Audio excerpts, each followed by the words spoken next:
tayo isang content creator na may katanungan po sa atin. At ito po yung kanyang katanungan. Ma'am, punta po kayo sa inyong Facebook. Tapos click niyo po yung yung burger icon sa ibabaw. Dito yung may tatlong guhit sa ibabaw sa may kanang bahagi. Tapos scroll niyo lang po pababa. Yan, makikita niyo po help and support. Click niyo po yan. Tapos support inbox. Yan po. Napapansin niyo po, meron akong your alerts. So yan, pagkakataon niyo na rin po kung paano ginagawa ko dito sa alerts ko. So ito, tingnan niyo po ma'am. I-click ko lang po yung your alerts. Yan, so ito yung video ko na mayroong violation. So ayan, direction ma'am, okay na yan, na-delete ko na yan. So hindi pa siya naalis yan. So itong bago ngayon, ipapakita ko na sa inyo, tama-tama po. Yan, i-click ko lang yan.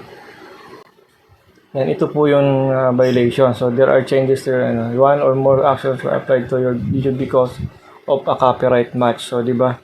So, click nyo lang po yung see details. Tapos, continue. Continue ulit. Continue. So, yan, nakalagay dito, what would you like to do?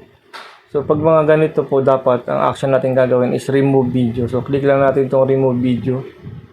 Yan, tapos continue. Tapos delete natin yung video, delete.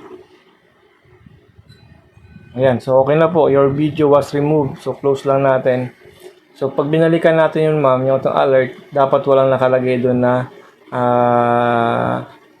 alert. Wala dapat may kulay doon. So punta lang tayo ulit dito sa may burger icon.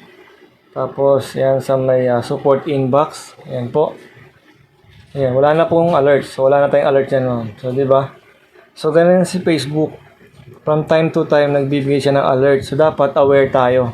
So, ganun lang gagawin natin. I-check natin araw-araw kasi hanggat mayroon pang mga violation sa mga account mo, hindi naman agad-agad yan ma-check ni Facebook. So, mangyayari, matatagalan yung pagiging natin, monetize natin. So, sana nasundan nyo po. Pwede nyo pong ulit-ulitin ang video ito. Sige, bye-bye. Share nyo na lang po sa iba para may matutunan po sila. Salamat.